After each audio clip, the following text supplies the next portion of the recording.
welcome to 168 Hours. My name is Razmik Martirosyan. We continue our collaboration with the Global Campus of Human Rights, and today we are honored to interview Alessandro Ienzi. He is a lawyer, actor, and the founder of Raizes Teatro. This is an organization that uses the power of performance to raise awareness and promote human rights. Hi, Alessandro. Thank you so much for making the time. Hello and welcome. Thank you for inviting me. You are a lawyer and actor, and it's very interesting how you decided to combine those two. Yeah, I graduated in law in 2010 at University of Palermo, and then I got a master in international relations, international protection of human rights in Rome. And after a few years working as a lawyer, I wanted to explore the world of art and especially of theater. That's why I started working as a professional actor with a very important company. I was traveling all over Europe. And after a few year works, I decided to merge the two activities. So I understood the power of art and the power of theater to create a dialogue all over the world, especially through a universal language, which is imagination and which is culture.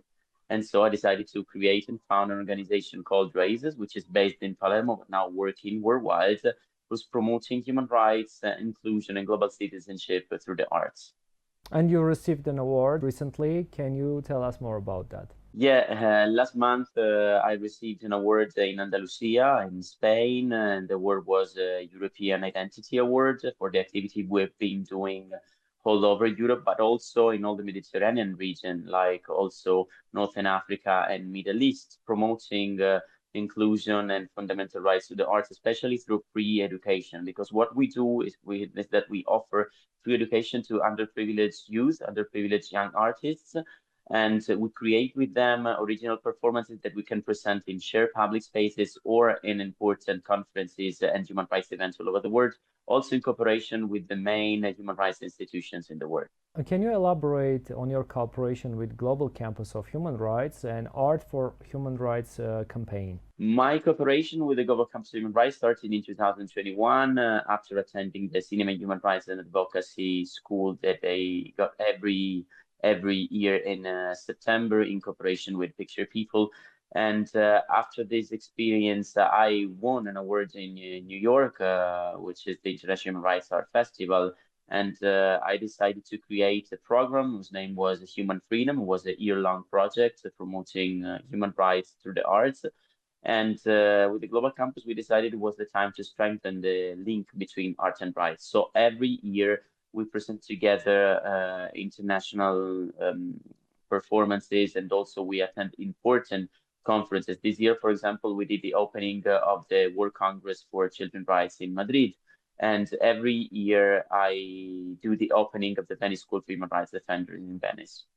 What kind of topics do you focus on your performances? I mean, in Raizes Teatro. The topics are changing year by year, but in general, we're addressing climate justice, gender equality, inclusion and disabilities, freedom of expression, youth rights, youth democratic participation, also drug trafficking. It depends on the topic we want to address, and also depends on the change we want to make, because our mission is to make a change also in cooperation with political institutions, and also to change the legal framework and to improve the legal standards. So you are doing a research, and after that you are finding a topic that is most alarming, maybe? Yes, it depends also on the emergency we got. For example, in Sicily, we work very much with migrant communities, especially with first generation. There are many unaccompanied minors arriving from Africa, crossing the desert and crossing the sea, who have been suffering massive deprivation of human rights, for example, in many countries in Northern Africa.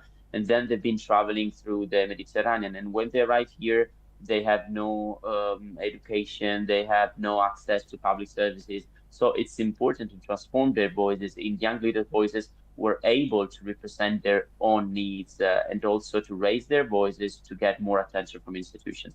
So that's what we do, basically. We create an atelier, a workshop, a permanent workshop. They can attend this workshop for free, and little by little, they get all the tools they need to use the public space to raise their voices.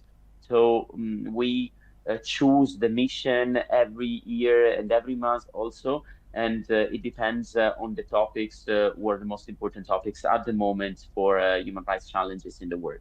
What are the main challenges concerning migrant rights? The first of all is education. So what we have to provide with all these people with is the education, so they can really get included, because they need to learn European languages. They need to learn also to meet our mindset, to mix our mindset with their mindset, so they can get really included in our society.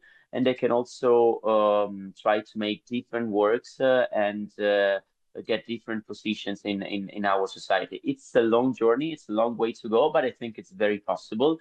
It's just a question to organize their stay, to organize their work and their education here in Europe. So that's real inclusion, because otherwise it's just welcoming people so they can be working for enterprises here in Europe, but it's not real inclusion. So we have to work a bit more on culture and on real and effective inclusion. It's very interesting what kind of impact your performances have on maybe public understanding or policy regarding migrant rights or migrants in general. Yes, what we're doing is especially mixing people with migratory background with people from Europe. We're mixing languages, we're mixing their experiences, we're mixing their roots, we're mixing their personal stories with also legends and stories from their culture. So it's possible to meet their culture and also to mix this culture, so we can have a new European culture, which is the result of this merge. And we've been working also with IOM in Egypt with more than 100 refugees and people from Cairo as well. They've been doing a workshop in Cairo, the American University in Cairo, and they've been creating two performances that have been presenting during the year, also at the presence of the most important institutions and diplomatic representations in Cairo. And this is very important to create a voice, to give a voice, to create an impact also for all these communities, so they can directly represent their needs to institutions. So that's the real impact, to give voice to communities. So not just representing personally, but to give them the opportunity to represent their needs, to represent their conditions, so that it's possible to act and in a very precise way to improve legal standards. What kind of challenges do you observe regarding freedom of expression in Europe, and also you're working in different regions, as I understood?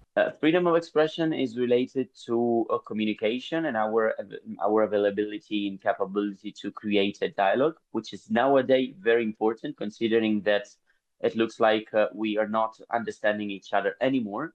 So we need to make use of freedom of expression to create dialogue, not to build walls, but to create and build bridges between different cultures, between different institutions, in order also to reach out to peace.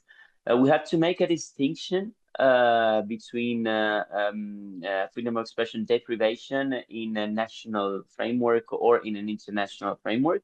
A national framework, it depends always by the government. So it's a decision what kind of behaviors or statements are denied and what not. So what we can do in this case is to create dialogue with the institutions and also create dialogue between international organizations and governments, or between governments. So it is possible little by little to change the legal framework and to build more freedom for people to express themselves and to express their ideas. It is different in the international framework because it is also related to the different cultures that we bring. So we have to bring together different cultures and to create a dialogue between different mindsets. And so it's more a work of create the right conditions to make people talk at the same level, so they can really meet themselves all together. But usually in different countries, legal framework is perfect, I would say, but it's not working. How to behave in these situations? What I think is that human rights, and especially freedom of expression, is a long way to go, and it's always a way to go. So it's nothing. It's nothing. It's never to be considered done. The work is never done. So we have to work, and also freedom of expression. One, we have the laws. One, we have the right rules.